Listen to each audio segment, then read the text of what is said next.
میں اپنے ملک کی جو اس وقت سالمیت کے حوالے سے جو دشمن ہے جو میرے اندر چھپا ہوا ہے میں نے اس کو ایکسپوز کرنا ہے. میں نے اپنے لیے نہیں, میں یہ بڑے آسانی کے ساتھ دیکھیں میں بھی ٹویٹ کر سکتا ہوں, میں بھی آسانی کے ساتھ کسی پہ تنقید کر سکتا ہوں, بڑا اچھا ہے 5 منٹ میں اس طرح میں وائرل ہو جاؤں گا, سارا کچھ ہو جائے گا. لیکن میرا اس وقت میری پرائرٹی کچھ اور ہے. میری پرائرٹی یہ ہے کہ میں اس وقت ملک کی سالمیت پہ آنے والی جو آنچ ہے اور وہ جو سامنے ہے ملک کا دشمن جو ہے جو ملک میں چھپا ہوا ہے اس کو قوم کے سامنے. مجھے آپ کی بات سے لگا کہ جیسے خواجہ سعد رفیق صاحب نے اور خواجہ آصف صاحب نے وائرل ہونے کے لیے نہیں میں ان کی بات نہیں کر رہا, میں اپنی بات کر رہا ہوں. اچھا چلیے میں کلپ چلاؤں گی. آپ نے 2 ستمبر کا آپ کا کلپ ہے, میں ذرا وہ چلاؤں گی. چلائیں جی. یہ سب سے ورسٹ سیلاب تھا پنجاب میں اس وقت تک. انفارچونیٹ میں خود حکومتی کیبنٹ کا حصہ ہوں کہ ہمیں بڑا شوق چڑھا ہوا ہے کہ ہم یہاں پر بیٹھ کے بیوروکریسی کو گالم گلوچ کر رہے ہوتے ہیں, اپنے ہی ایوان پہ الزام تراشی کر رہے ہوتے ہیں, کبھی ہم اپنے ہی نظام کو ہائیبرڈ نظام کہہ رہے ہوتے ہیں. میری سمجھ سے بالا تر ہے کہ اگر ہم یہی سارا کچھ ہم نے یہاں بیان کرنا ہے تو پھر حکومت سے اٹھ کر ہمیں اپوزیشن میں چلے جانا چاہیے. یہ باتیں اپوزیشن والی حکومتی بینچوں میں زیب نہیں دیتی. تو یہ سارا ٹرینڈ جو ہے, میں اس لیے اس ایوان میں کھڑے ہو کے بات کر رہا ہوں کہ خدا کے لیے یہ بڑا آسان طریقہ ہے کہ جی لوکل باڈیز نہیں ہوئے, جی فلاں نہیں ہوا, 40 سال کا نظام گندا ہے. 40 سال تک آپ اس نظام کا حصہ رہے ہیں, آج بھی اسی نظام کا حصہ ہیں, اسی کو گالیاں دے رہے ہیں.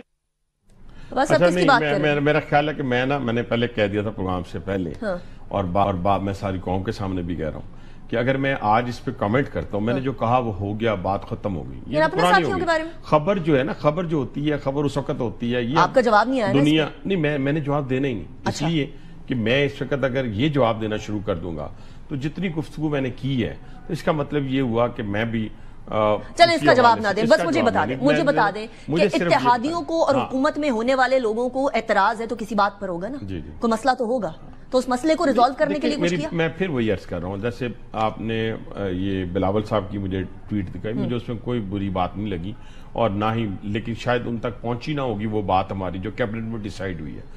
پرائم منسٹر وزیر اعظم پاکستان کوئی کام ایسا نہیں کرتے جو وزراء اعلیٰ کے ساتھ جو ان کی جورسڈکشن میں آنے والی چیزیں ہیں یا ان سے امپلیمنٹ کروانی ہے. فیصلہ کیبنٹ نے کیا, کمیٹی بن گئی, کمیٹی میں چاروں بلکہ گلگت بلتستان کے لوگ بھی اور آزاد کشمیر کے لوگ بھی اس میں شامل ہیں اور اس میں طے کر کے چیزوں کو ایڈریس کریں. حکومتی لوگوں کا بھی آپس میں کوئی بات چیت ہوئی ہے, گفتگو ہوئی ہے, کس طرح سے جا کر, یہ تو پی ٹی آئی کرتی تھی نا کہ پی ٹی آئی کے اندر اختلاف ہوا ہے. ہماری پارٹی دیکھیں اختلاف وہ ہوتا ہے کہ جب پارٹی لیڈرشپ سے یا پارٹی لیڈرشپ کی پالیسیوں سے آپ کو اختلاف ہو. مجھے تو پارٹی لیڈرشپ سے کوئی اختلاف نہیں ہے, کسی کو ہے تو وہ جانے تو پارٹی لیڈر جانے, کسی کو ہے مجھے نہیں پتا نا, میں کسی کے بھی آپ کیسے بات کر لوں, میں اپنے بھی آپ نہیں میں اپنے بھی آپ پہ بات کر رہا ہوں.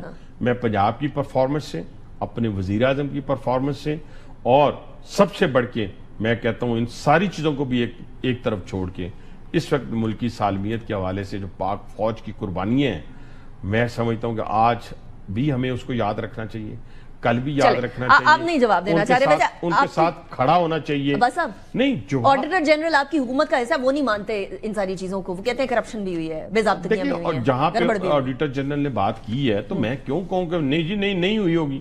آڈیٹر جنرل کی نہیں, دیکھیں یہ آڈٹ پیرا بنتے ہیں, آڈٹ پیرا اتنے بنتے ہیں, اگر صرف آڈٹ پیرا پہ جائیں نا تو پھر سارے ڈپارٹمنٹ بند کر دیں.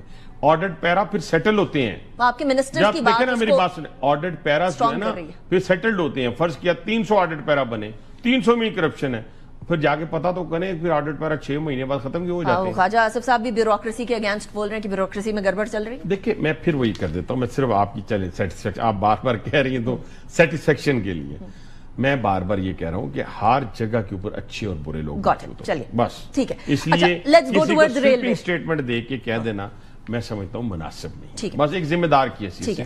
باقی خواجہ آصف صاحب میرے بڑے بھائیوں کی طرح ہیں, ہمارے پارلیمانی لیڈر بھی ہیں, بزرگ آدمی ہیں, تو میں کیوں کہ بار بار یہ میرے منہ سے آپ کہلوانا چاہتے ہیں. میں تو کچھ نہیں کہلوانا چاہ رہی, میں نے آپ کو پارلیمنٹ میں بولا تھا سپیچ کریں. وہ تو میری اپنی وہ کوئی اپنی طرف لے جائے تو لے جائے, میں نے تو ایک جنرل بات کی تھی. چلیں ٹھیک ہے, let's move on from this.